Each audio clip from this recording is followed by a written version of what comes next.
الحمد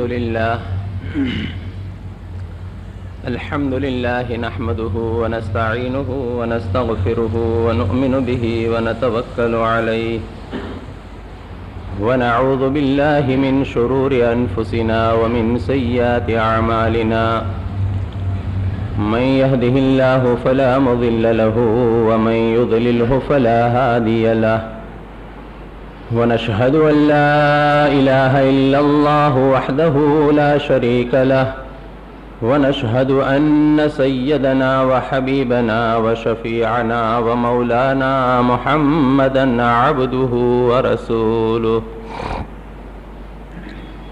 صلى الله تعالى على خير خلقه ونور عرشه سيدنا محمد وعلى آله وأصحابه وبارك وسلم تسليما كثيرا كثيرا. أما بعد فأعوذ بالله من الشيطان الرجيم. بسم الله الرحمن الرحيم. يا أيها الذين آمنوا اتقوا الله حق تقاته ولا تموتن إلا وأنتم مسلمون. فقال الله تبارك وتعالى: يا أيها الذين آمنوا ادخلوا في السلم كافة ولا تتبعوا خطوات الشيطان إنه لكم عدو مبين.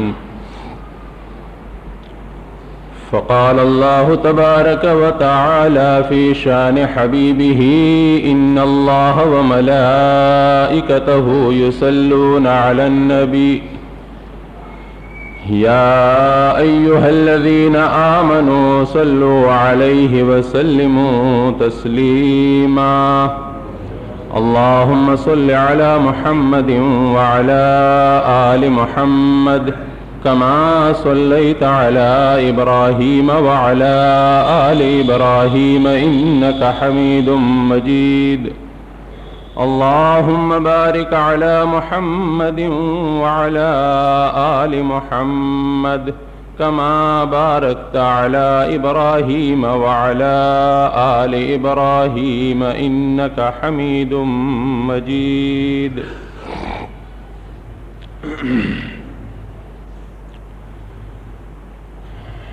میرے عزیز دوستو، بزرگوں اور بھائیوں، اور ہماری عزیز ماؤں اور بہنوں،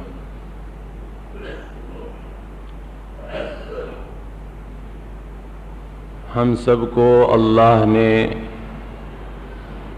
بہت ساری نعمتوں سے نوازا ہے.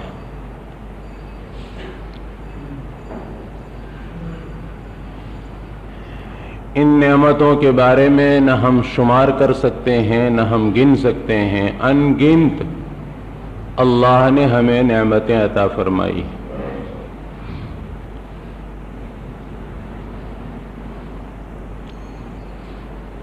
جسمانی اعتبار سے میرے بھائیوں، ایک ایک چیز کو آدمی سوچے تو کتنی بڑی بڑی نعمت اللہ نے جسم کے اعتبار سے عطا کی ہے.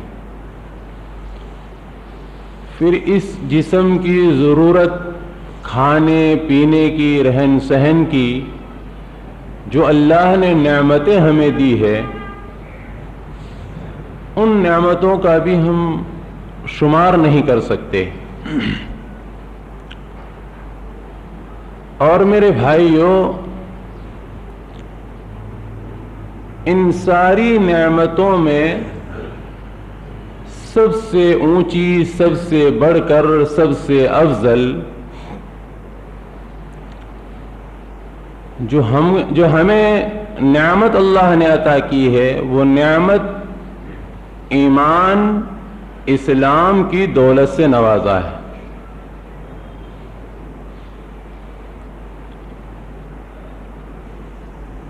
اللہ ہمیں قدردانی کرنے کی توفیق عطا فرماوے.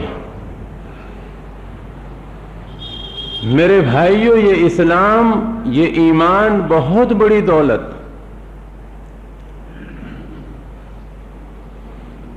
وہ دولت جو کم و بیش 1,24,000 انبیاء کو اللہ نے عطا فرمائی، وہ دولت جو تمام صحابہ کرام، تابعین، تبع تابعین، اولیاء کرام رحمت اللہ علیہ کو اللہ نے عطا فرمائی،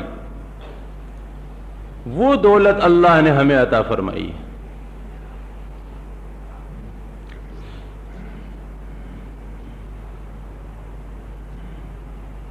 میرے دوستوں اور بھائیوں،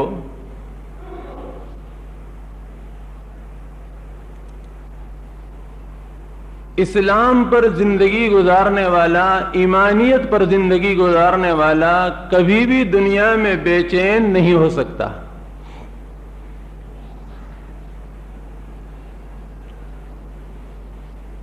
جس کو اسلام ملا، ان کو راحت مل گئی، آسانی مل گئی، چین، سکون، اطمینان مل گیا. جس کو ایمان اور اسلام کی دولت ملی، اس کی دنیا بھی بن گئی، آخرت بھی بنی.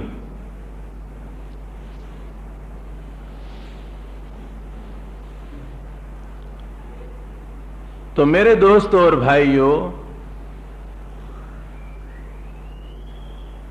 اور اللہ نے ہم کو اتنی بڑی بڑی دولتیں ایمان اور اسلام دینے کے بعد بھی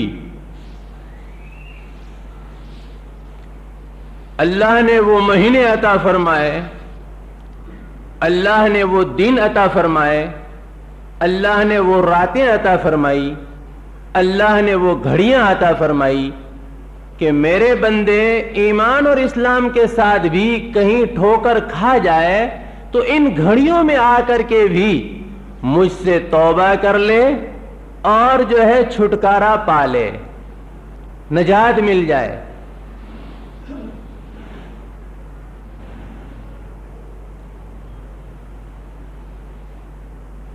یہ شب برات کی جو رات، میرے بھائیوں، یہ بھی اللہ کی بہت بڑی نعمت ہے، بہت بڑی نعمت.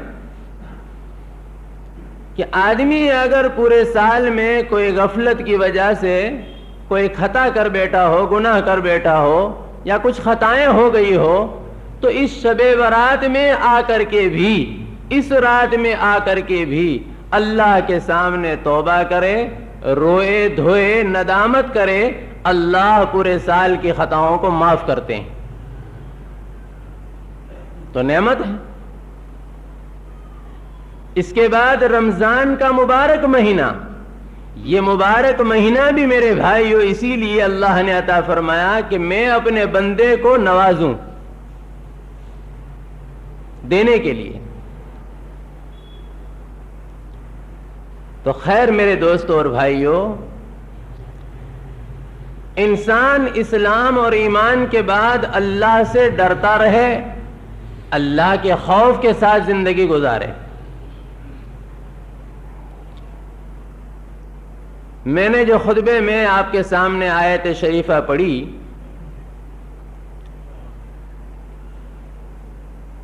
یہ میرے دوستوں اور بھائیوں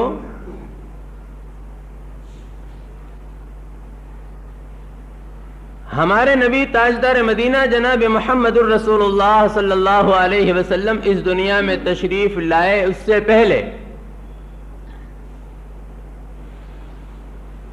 جو عرب کی حالت تھی، وہ آپ حضرات نے کبھی سنا بھی ہوگا کہ وہ کئی پشتوں سے لڑنے والی، جھگڑا کرنے والی، کینہ، بغض، عداوت، حسد کرنے والی، اور اتنی گئی گزری جو ہے یہ قوم ہو گئی تھی کہ میرے بھائیو اس کے اوپر کوئی امیر بننے کے لیے، کوئی حاکم بننے کے لیے، کوئی بادشاہ بننے کے لیے تیار نہیں تھا. لیکن اللہ نے ان کو دولت اسلام سے نوازا. ہمارے نبی تاجدار مدینہ جناب محمد الرسول اللہ صلی اللہ علیہ وسلم اس دنیا میں تشریف لائے، دعوت دی. دعوت پر جن لوگوں نے لبیک کہا، اسلام کو قبول کیا، میرے بھائیوں اسلام کے ذریعے سے اللہ نے ان کے قلوبوں کو جوڑ دیا. پشتوں کی عداوت ختم کر دی. حسد کینہ بغض عداوت جو ہے ختم ہو گئی. اب آپس میں بھائی چارگی آ گئی, آپس میں محبت و الفت آ گئی. اور اسلام مذہب میرے بھائیوں انسانوں کو جوڑنے کے لیے ہے, توڑنے کے لیے نہیں. اسلام مذہب نامی ہے سلامتی کا, کہ جو اسلام مذہب کو قبول کرتا ہے وہ سلامتی میں آ جاتا ہے. پھر یہ اسلام مذہب قبول کرنے کے بعد, یہ مسلمان نام ہونے کے بعد, یہ بھائی بھائی آپس میں محبت الفت کے ساتھ رہنے لگتے ہیں. لیکن بھائیوں میں پھوٹ ڈالنا, بھائیوں میں جھگڑا کروانا, ایک خاندان دوسرے خاندان سے ٹکرائے, ایک دوست دوسرے دوست سے ٹکرائے, اور یہ ٹکرانے والی سازش کرنے والے اور آپس میں لڑوانے کی اسکیمیں گھڑنے والے ہر زمانے میں ہوتے ہیں.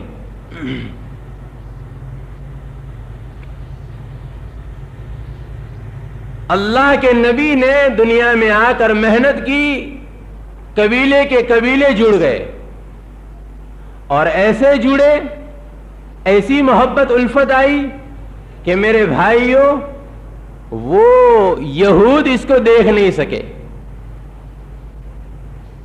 کہ یہ پشتوں سے لڑنے والے, آپس میں جھگڑا کرنے والے, آپس میں خون ریزی کرنے والے, یہاں تک کہ میرے بھائیوں جانور, ایک جانور دوسرے کے جانور سے پہلے پانی پی لے, اس پر بھی جھگڑا. اور اس پر جھگڑا ایسا جھگڑا کہ پشتوں تک چلے.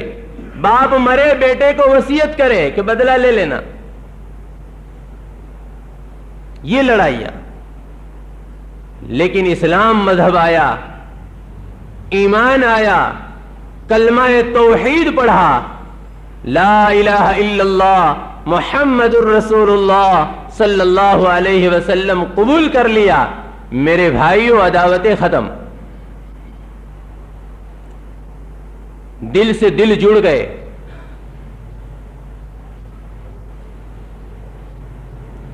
اور اصل میرے بھائیوں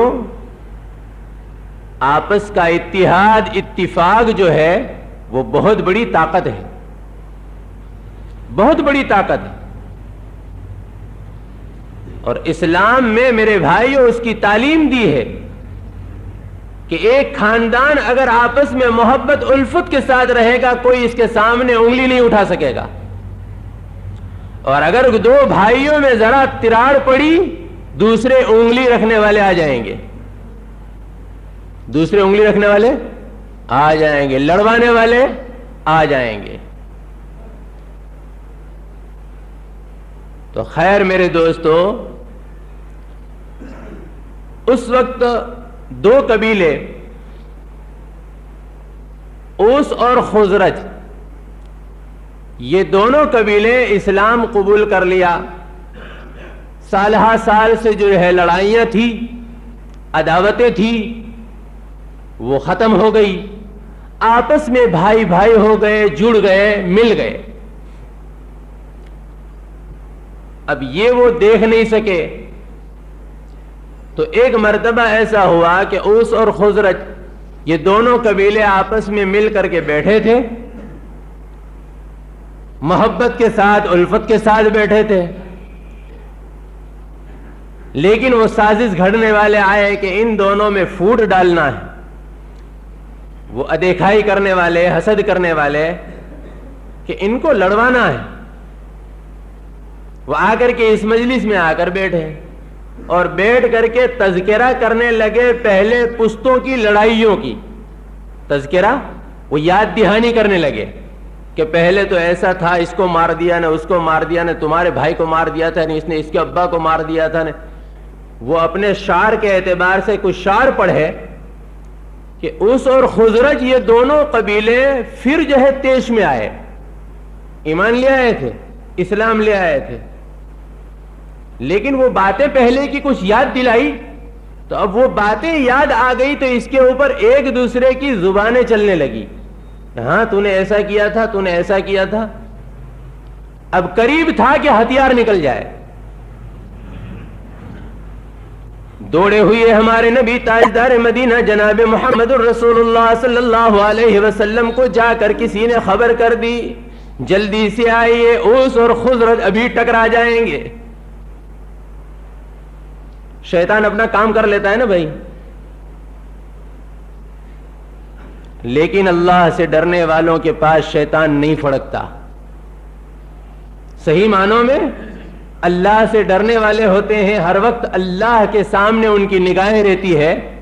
آخرت سے ڈرنے والے ہوتے ہیں, وہ کبھی میرے بھائی اور شیطان کے دھوکے میں نہیں آتے.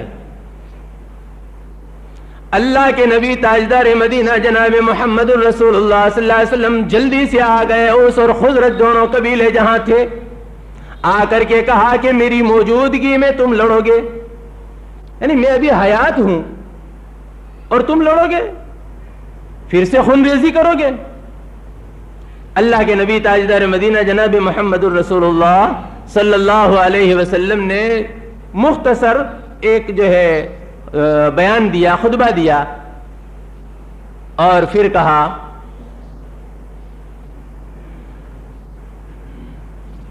ان کو سمجھا دیا. ان کی بات سمجھ میں آ گئی, فوراً توبہ اللہ کر لی, کیونکہ ایمان لے آئے تھے, اسلام والے تھے. جب اللہ کے نبی نے بات کہہ دی کہ اسلام نے تمہیں جو ہے, یہ شیطان نے تمہیں برگلا دیا, تو فوراً توبہ اللہ کی. ایک دوسرے سینے سے سینے مل گئے, مصافحہ کر لیا, محبت و الفت کے ساتھ رہے. اس پر میرے بھائی اور دوستو, اللہ سبحانہ و تعالی نے اس قرآن پاک کی آیتوں کا نزول کیا. اللہ نے قرآن نازل کیا ہمارے نبی پر. یا ایھا الذین آمنوا اتقوا اللہ حق تقاتہ, اے ایمان والو اللہ سے ڈرو. اللہ سے ڈرو, کیا کرتے ہو میرے بھائیوں؟ میں یہ اس کے اوپر بات لایا کہ ابھی شب برات کی رات آ رہی ہے نا,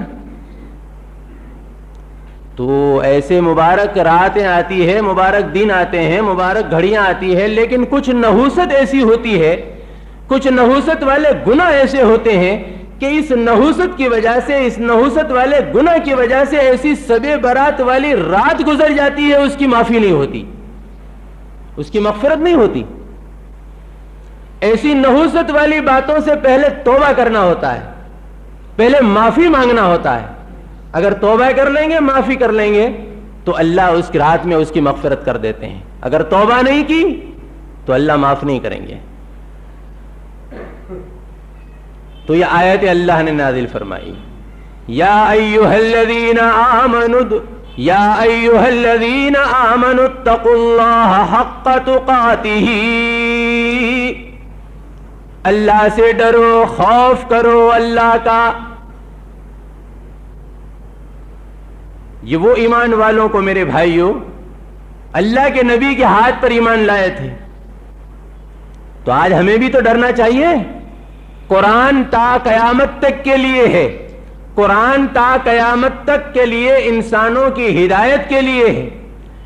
قیامت تک آنے والے انسان ان کے الفاظ پر, ان کی آیتوں پر, اللہ کے حکموں پر عمل کرے. تو آج تو ہمیں اور ڈرنا چاہیے بھائی, اور ڈرنا ہر ایک کو چاہیے. ہاں, ہر ایک کو. دکان چلانے والے کو اللہ کا خوف کرنا چاہیے, تجارت کرنے والے کو بھی اللہ سے خوف کرنا چاہیے, ڈرنا چاہیے کہ میں تجارت کر رہا ہوں اللہ کے حکم پر ہے یا نہیں. اگر نہیں ہے تو میں تجارت میں اگر غلط کروں گا کل پکڑ ہو جائے گی. آخرت کے دن سے ڈرنا چاہیے. موت آنے والی ہے, قبر میں سونا ہے, حشر میں اٹھنا ہے, یقینی بات ہے. اگر حشر پر, قبر کے اٹھنے پر, قیامت کے دن پر ہمارا یقین ایمان نہیں تو مسلمان کا ہی کہ ہم. بہت سے اللہ ہمیں معاف فرمائے بہت سے کہتے ہیں آئے گی جب دیکھی جائے گی. ہاں تو دیکھ لیجیے, آئے گی تو دیکھی جائے گی. یہ کفر کے الفاظ. اللہ کے اولیاء کرام اللہ کی مانتے ہوئے زندگی گزار رہے ہیں اور رو رہے ہیں, اللہ سے ڈر رہے ہیں. ہم نمازوں کو چھوڑ کر کے بھی اللہ سے نہیں ڈرتے, حرام کھا کر کے بھی اللہ سے نہیں ڈرتے, ہم عداوت کرتے ہوئے بھی اللہ سے نہیں ڈرتے, حسد کرتے ہوئے بھی اللہ سے نہیں ڈرتے, کینہ کپٹ اپنے اندر میں رکھتے ہوئے بھی اللہ سے نہیں ڈرتے, اور وہ اللہ سے ڈر رہے ہیں. اور ہم کہتے ہیں آئے گی جب. تو آج ہم کو یہ سوجھی, اولیاء کو نہ سوجھی, ہم کو یہ سوجھی, صحابہ کو نہ سوجھی. میرے دوستوں اور بھائیوں, ڈرنا چاہیے. اے تاجر اللہ سے ڈر, دکاندار تو اللہ سے ڈر, اے جوان تو اپنی جوانی میں اکڑ مت, اللہ سے ڈر. مالدار اپنی مالداری میں نہ اکڑے, اللہ سے ڈر, اللہ کا خوف کر جیسا کہ ڈرنا چاہیے. ڈرنا تقوی, خوف کرنا شرک سے, کفر سے, بدعتوں سے اور حسد کینہ بغض عداوتوں سے اپنے آپ کو پاک کرنا, اپنے آپ کو پاک کرنا. میرے بھائیوں, ڈرنے کے بھی درجات ہوتے ہیں. ہم تو شرک کرتے ہوئے بھی نہیں ڈرتے, اور وہ صحابہ اور اولیاء ایک چھوٹی سی بات پر بھی ڈرتے تھے, ایک شک اور شبہ والی بات پر ڈرتے تھے. میں کیا جواب دوں گا کل؟ میں آخرت کے دن پر یقین تھا, آج ہمیں آخرت کے دن پر یقین نہیں ہے, اور ان کا آخرت کے دن پر یقین تھا. کل مجھے آخرت میں اٹھایا جائے گا, وہاں میرے نبی تاجدار مدینہ جناب محمد الرسول اللہ صلی اللہ علیہ وسلم میرے سامنے ہوں گے, وہاں صدیق اکبر میرے سامنے ہوں گے, وہاں عمر فاروق میرے سامنے ہوں گے, وہاں جو عثمان ذی النورین میرے سامنے ہوں گے, وہاں علی مرتضی میرے سامنے ہوں گے, وہاں نواسہ رسول میرے سامنے ہوں گے. ان کو میں کیا منہ دکھاؤں گا اور میں کیا جواب دوں گا؟ لیکن اولیاء کو یہ ڈر تھا. پیران پیر عبد القادر جیلانی غوث پاک رحمت اللہ علیہ, پورا واقعہ میں بیان نہیں کروں گا. ان کے والد ماجد وہ سیب سفرچند جس دریا میں آیا تیرتا ہوا, روزے کی حالت. آج تو رمضان آتی ہے, اللہ جس کو توفیق دیتے ہیں وہ رکھتے ہیں, باقی خیر صلی. ہاں خیر صلی, نام تو بڑے بڑے لیتے ہیں اور روزوں کو تباہ کرتے ہیں, رمضان کی بے حرمتی کرتے ہیں.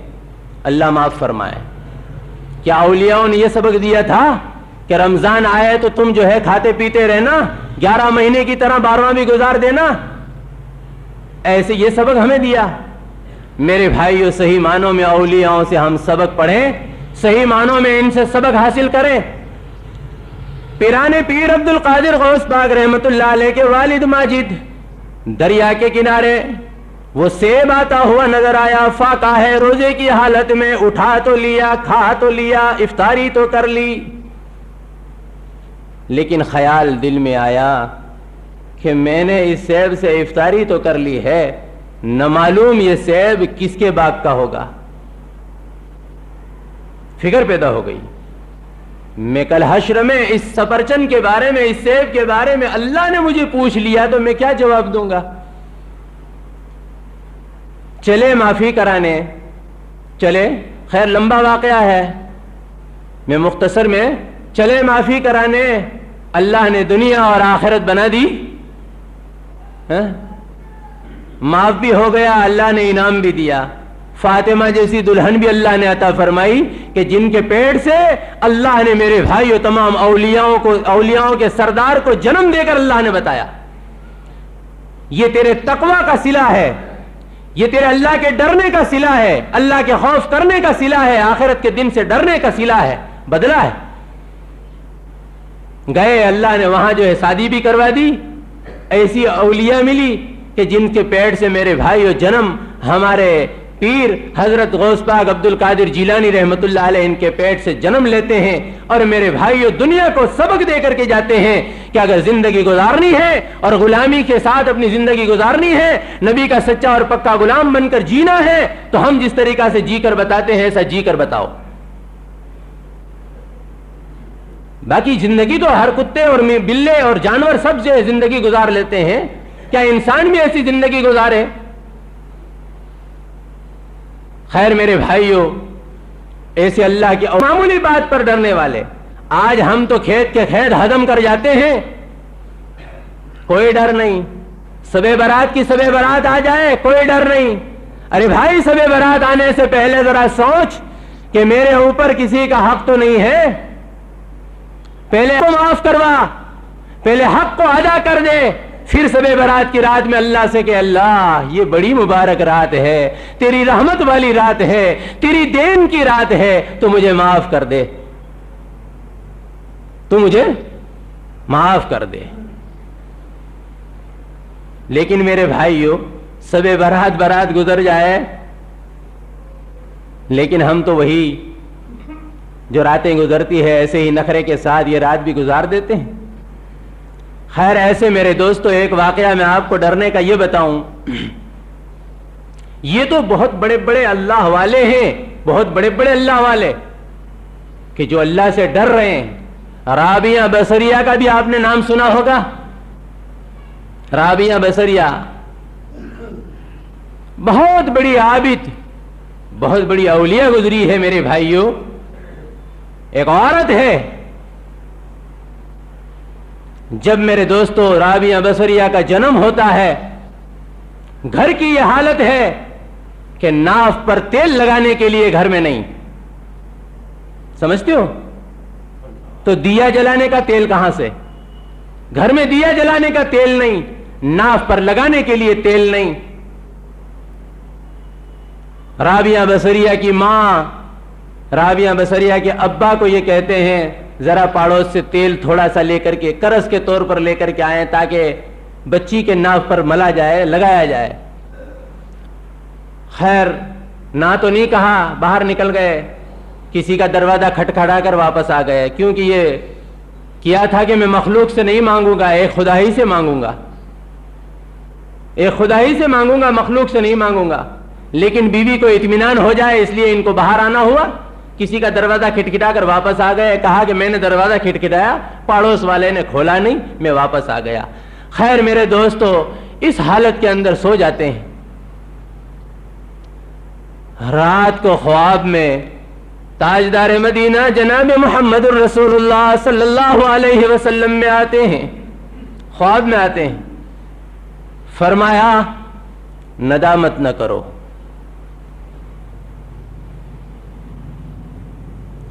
آپ کو اللہ نے جو بیٹی عطا فرمائی ہے یہ بیٹی کوئی معمولی نہیں ہے، بلکہ یہ بیٹی وہ ہے جو میری امت کے 70,000 کی سفارش کر کے جنت میں داخلہ کروائے گی۔ کتنے؟ 70,000۔ یہ وہ بیٹی ہے، یہ عابد بننے والی ہے، یہ مقبولیت والی ہے۔ پھر خیر دوسری بات بھی بتائی، میں آگے نہیں جاؤں گا۔ خیر یہی رابعہ بصریہ میرے بھائیوں اپنی زندگی میں صحیح معنوں میں اللہ کی غلام بن کر اللہ کے نبی تاجدار مدینہ جناب محمد الرسول اللہ صلی اللہ علیہ وسلم کی غلامی میں اپنی زندگی گزارتی ہے، عابد اور زاہد بن کر کے زندگی گزارتی ہے، اللہ کے خوف اور ڈر کے ساتھ اپنی زندگی گزارتی ہے۔ جب ان کا آخری وقت آتا ہے، جب ان کا آخری وقت اس دنیا سے جانے کا وقت آتا ہے، اس وقت اللہ کا ولی وہاں پر پہنچتا ہے خبر گیری پوچھنے کے لیے، خبر گیری کرنے کے لیے۔ مالک بن دینار رحمت اللہ علیہ، آپ نے نام سنا ہوگا، بہت بڑے عابد، بہت بڑے بزرگ، وہ رابعہ بصریہ کی خبر نکالنے کے لیے گئے۔ رابعہ بصریہ خاٹ پر لیٹی ہے، حضرت مالک بن دینار رحمت اللہ علیہ نے طبیعت پوچھی اور پوچھا کہ رابعہ کوئی تمنا ہے تو بتا، آخری کوئی تمنا ہے تو بتا۔ رابعہ بصریہ فرماتی ہے مجھے آخری تمنا ہے تو میری مغفرت کی ہے۔ میرے بھائیو سوچیو برابر، وہ رابعہ بصریہ جس نے پوری زندگی میرے بھائیو اللہ کی غلامی کی ہے، پل جھپکنے کے برابر اللہ کی نافرمانی نہیں کی، پل جھپکنے کے برابر اللہ کے نبی کے طریقے کے خلاف اپنی زندگی نہیں گزاری، لیکن آخری وقت میں فکر ہے اپنی مغفرت کی، اپنی معافی کی، بس میری مغفرت ہو جائے، یہ میری تمنا ہے۔ حضرت مالک بن دینار رحمۃ اللہ علیہ نے فرمایا کوئی اور دنیا کی کوئی تمنا ہو تو بتا۔ رابعہ بصریہ رحمۃ اللہ علیہ نے فرمایا کہ ہاں ایک تمنا ہے، اگر کوئی چھوارا مل جائے تو چھوارا کھانے کی ایک تمنا ہے، اس لیے کہ 30 برس سے میں نے چھوارا نہیں کھایا۔ حضرت مالک بن دینار رحمۃ اللہ علیہ کیونکہ ایک تمنا پوچھی تھی، تمنا رابعہ بصریہ نے کہی تو اب لانا پڑے گا۔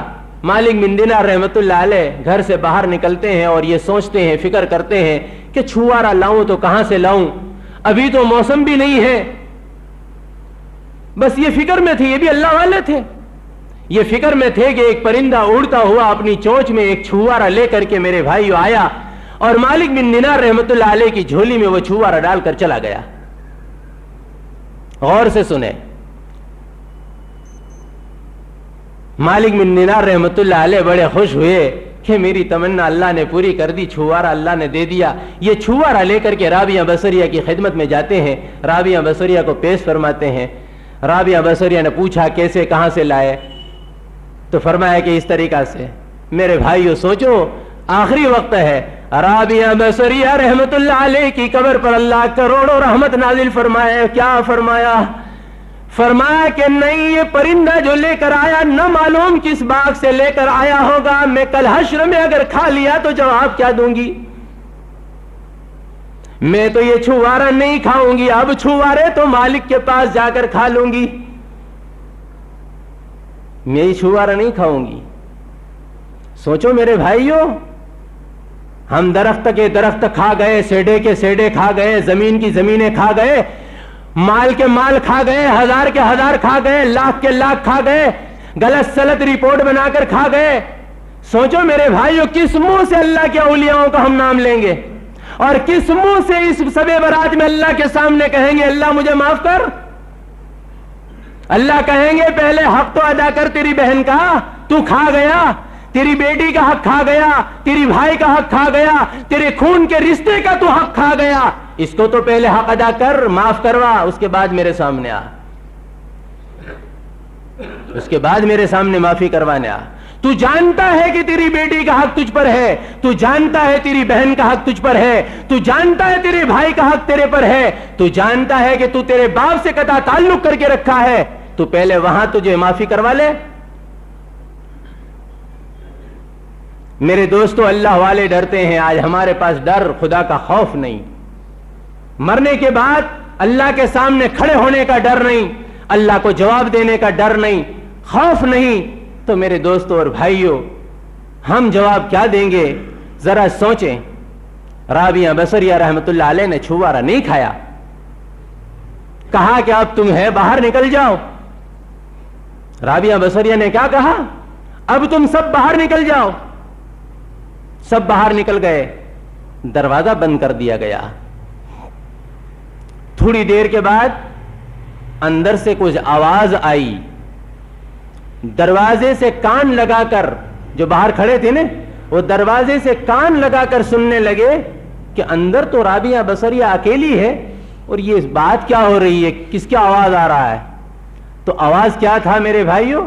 دیکھو، زندگی صحیح گزرے گی، موت کے وقت ہر ایک کے پاس یہ آواز آنے والی ہے۔ اگر زندگی صحیح نہیں گزری تو میرے بھائی اور دوستو افسوس کرنا پڑے گا، پچھتانا پڑے گا۔ رابعہ بصریہ کے کان میں اور آواز کیا آ رہی تھی؟ یا ایتھا النفس المطمئنہ، یہ آخری ندا فرشتوں نے آ کر دی، فرشتوں نے آ کر دی، مطمئن ہو جا، گھبرا مت، مطمئن ہو جا، گھبرا مت۔ تو نے اللہ کی غلامی کے ساتھ زندگی گزاری ہے، تو نے اللہ کے نبی جناب محمد الرسول اللہ صلی اللہ علیہ وسلم کی غلامی کے ساتھ زندگی گزاری ہے، صحیح معنوں میں تو نے اللہ کو پہچانا ہے اور صحیح معنوں میں نبی محمد الرسول اللہ کو پہچان کر زندگی گزاری ہے، آج مطمئن ہو جا، گھبرا مت۔ یہ فرشتے آئیں گے، سنتے ہیں نا، 500 500 500 500 قطار در قطار آئیں گے اور ان کو جو خوشخبری سنائیں گے، یا ایتھا النفس المطمئنہ ارجعی الی ربک راضیۃ مرضیہ، چل مطمئن ہو جا، چل، وہ بھی تجھ سے راضی، اس سے تو راضی، جس کی طرف جا رہی ہے نا وہ بھی، یعنی مالک اور خالق تجھ سے آج راضی ہے، تو بھی اس سے راضی، مالک اور خالق آج تجھ سے راضی ہے، اور مالک اور خالق راضی تو فرشتے بھی راضی، ان کی زمین بھی راضی، جس زمین کے گھڑے میں جائے گی کیا یہ زمین ان کو تکلیف دے گی؟ کیا یہ مٹی کی مجال ہے ان کو تکلیف دے؟ آج مالک اس سے راضی ہے۔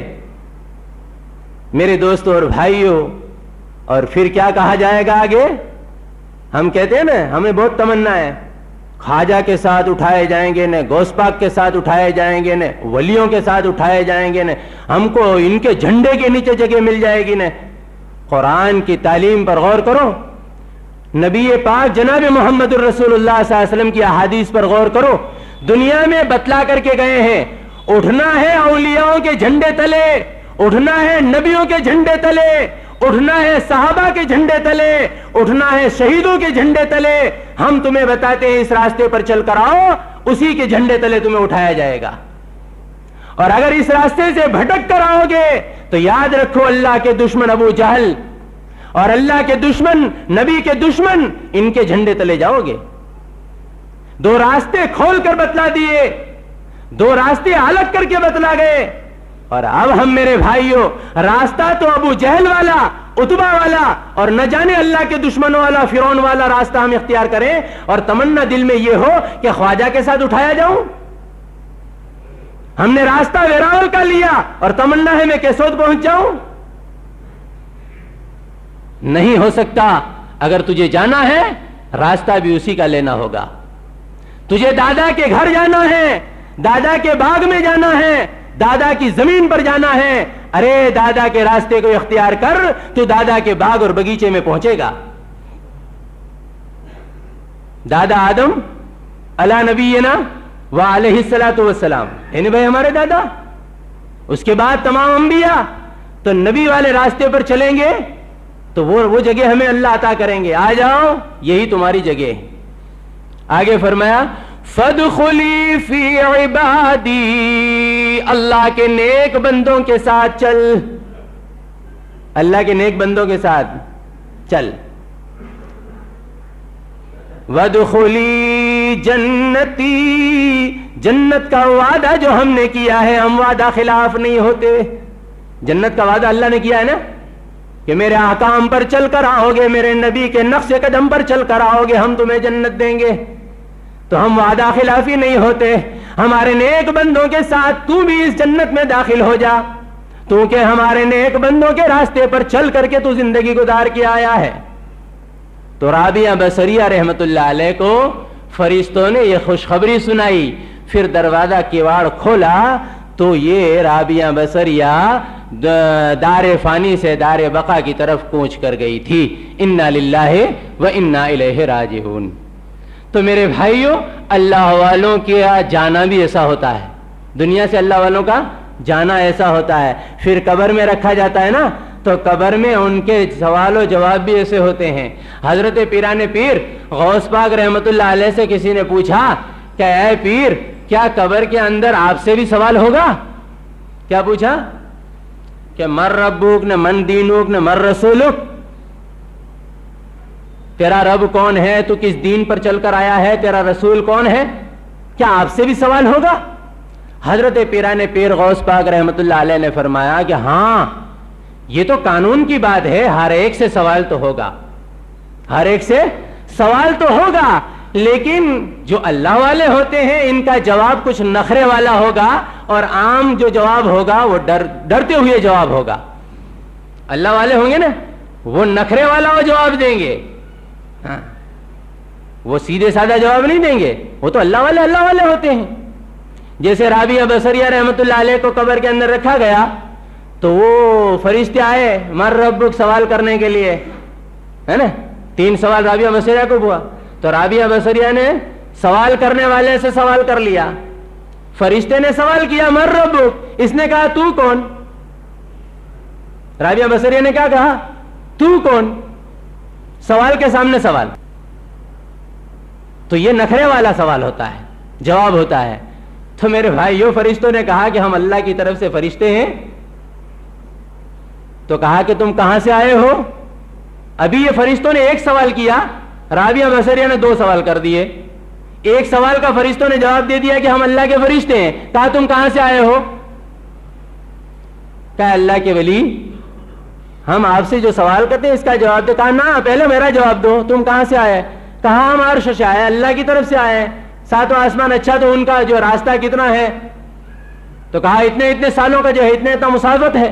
کہا اچھا, اتنے لمبے چوڑے راستے سے تم یہاں مر ربک مجھے رب کے بارے میں پوچھنے آئے, تو میں تو جو ہے اتنی 2-3 فٹ زمین کے اندر آ کر اپنے مالک اور اپنے خالق کو بھول سکتی ہوں. جب اتنا راستہ طے کر کے تم آئے اپنے مالک کو نہیں بھولے, تو کیا میں 3 فٹ زمین میں آ کر کے اللہ کو بھول سکتی ہوں.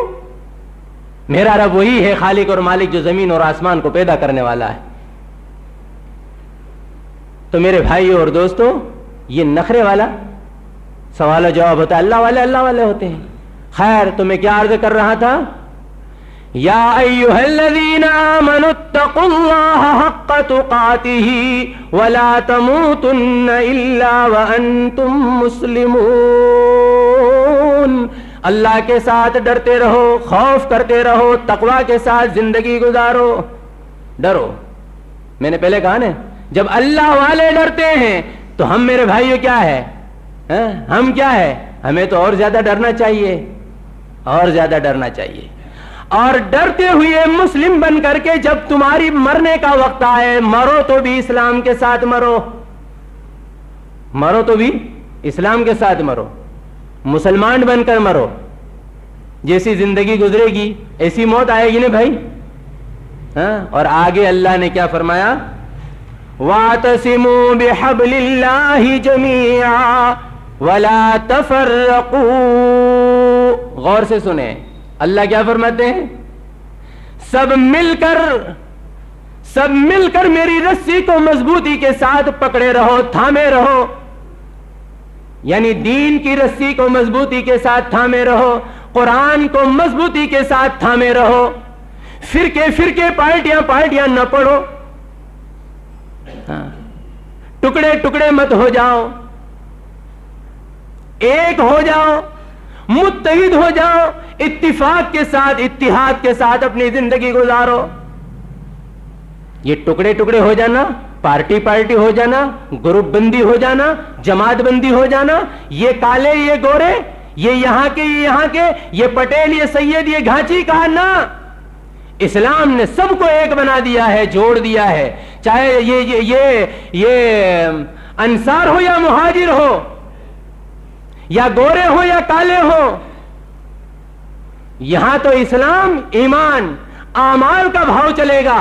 جیسا اسلام اور جیسا ایمان اور جیسے اعمال اور جیسا ڈر اور جیسا تقوی ہوگا, ایسا ان کا مقام اونچا ہوتا چلا جائے گا.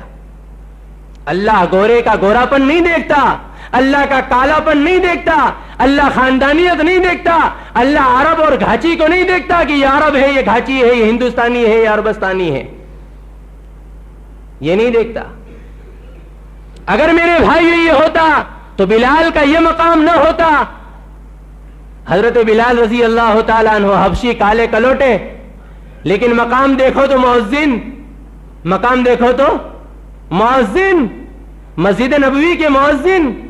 مؤذن کا مقام بہت اونچا, بہت ساروں کی تمنا تھی کہ ہم مؤذن بنے, لیکن اللہ کے نبی نے حضرت بلال کو مؤذن بنایا.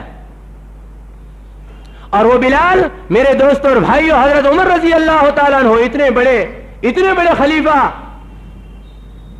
لیکن حضرت بلال رضی اللہ تعالیٰ عنہ کا جنازہ اٹھا ہے نا, تو حضرت عمر فاروق رضی اللہ تعالیٰ عنہ پیچھے آنکھوں سے آنسو جاری ہے, اور فرماتے ہیں لوگوں, کوئی یہ نہ سوچے کہ کوئی کسی غلام کا یا مؤذن کا جنازہ اٹھایا جا رہا ہے، بلکہ یہ ہمارے سردار کا جنازہ جا رہا ہے۔